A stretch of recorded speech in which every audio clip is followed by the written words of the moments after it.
Hey, what's up you guys, it's Dorothy and welcome back to my channel. In today's video we're going to go into chapter 31, The Murder House by James Patterson and David Ellis. So let's get right into this video. This video may contain sensitive topics and foul language. If you do not wish to continue, I suggest you click off the video now. You have been warned. Chapter 31.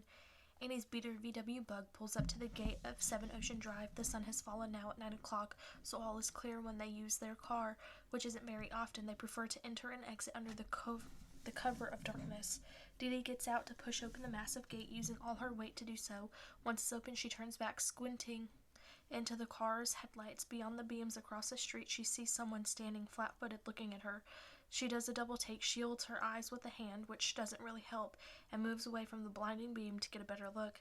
It seems as if the figure moves along with her and then disappears, maybe into the shrubbery, leaving Dee Dee with spots in her vision from the car lights.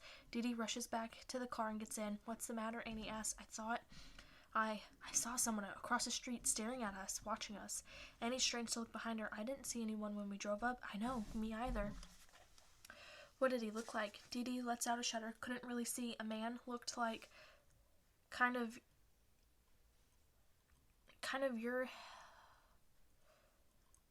you're gonna laugh, like a scarecrow, sort of.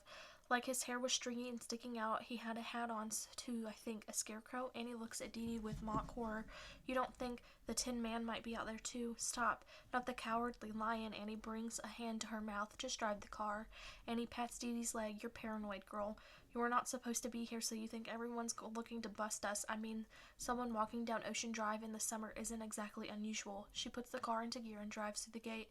Dee Dee closes the gate behind them, taking another look across the street and seeing nothing. "That's the thing, though," she says when she re-enters the car.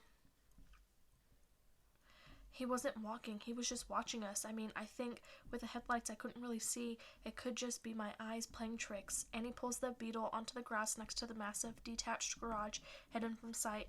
She lets out a sigh. "Good to be home," she says. "There's no place like home. There's no place like—" "Would you shut up?"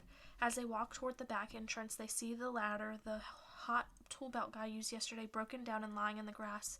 "Noah was cute," Annie says. Was he? Was he cute?" Dee Dee throws her another elbow. Now, dearest, I only have eyes for you." Inside, they unpack their groceries. They found a place in Montauk that sells lobster tails and oysters at non-tourist prices, and Dee Dee apparently looks old enough to buy champagne, the cheapest they had. Tonight is an anniversary of sorts, exactly 6 months from the day they met on campus.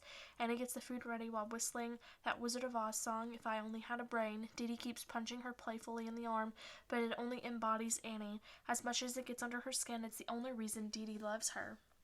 It's one of the reasons Dee Dee loves her. Yes, she thinks I do love her. Dee Dee has no trouble opening her heart to Annie. She accepted her sexual orientation for years now. She came out in high school and she grew up in Santa Monica, where they practically throw you a parade for doing so. Annie, though, had never been with a woman before meeting Dee Dee. Of course, she knew on some level, but growing up in a rural Michigan, she didn't acknowledge her sexual preference to her friends or her devout Catholic parents or even herself. You'd think by 2007 people would have loosened up enough, but Dee Dee knows as well as anything that discrimination doesn't evaporate overnight but slowly fades over time.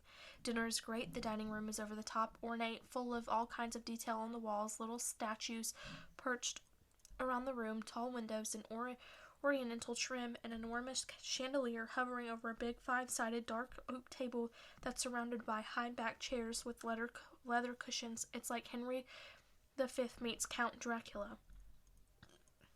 Henry VIII meets Count Dracula. On their jam box, they play some symphonic music that Annie, the violinist, chose. She plays maestro, conducting the music with her fork, and the lobster and oysters are delicious. The cheap champagne is like pop rocks in Dee Dee's mouth. It goes to her head quickly, enhancing her euphoria. Annie, is it? She thinks she is my one and only. The window rattles and Dee Dee turns to it. The wind, surely. But still, she walks over and cups her hand over the glass to block the interior reflection, looking out onto Ocean Drive. Is the scarecrow still out there? I'd be more worried about him if he only had a brain. You've been waiting to say that, haven't you? Dee Dee looks back and finds Annie sitting on the windowsill on the opposite side of the dining room. What are you doing? Annie has her Swiss Army knife open, carving into the wood. Annie, you can't do that. This place is like 300 years old. It's not like you can just erase that. Dee Dee walks over to get a look at what Annie is doing as Dee Dee suspected she's carving their initials in jagged letters, DP and AC. I don't want to erase it, Annie says. I want it to be here forever. Dee Dee puts her arm around Annie and draws her close, breathing in her shampoo. Forever, she says tentatively. Her heart is pounding. This is one of those moments when she feels so vulnerable, for her heart laid bare to be embraced or trampled. Forever, Annie looks up at Dee Dee. The champagne tastes even better to Dee Dee the second time on Annie's tongue. That is the end of this chapter. I will see you guys in the next video. Bye.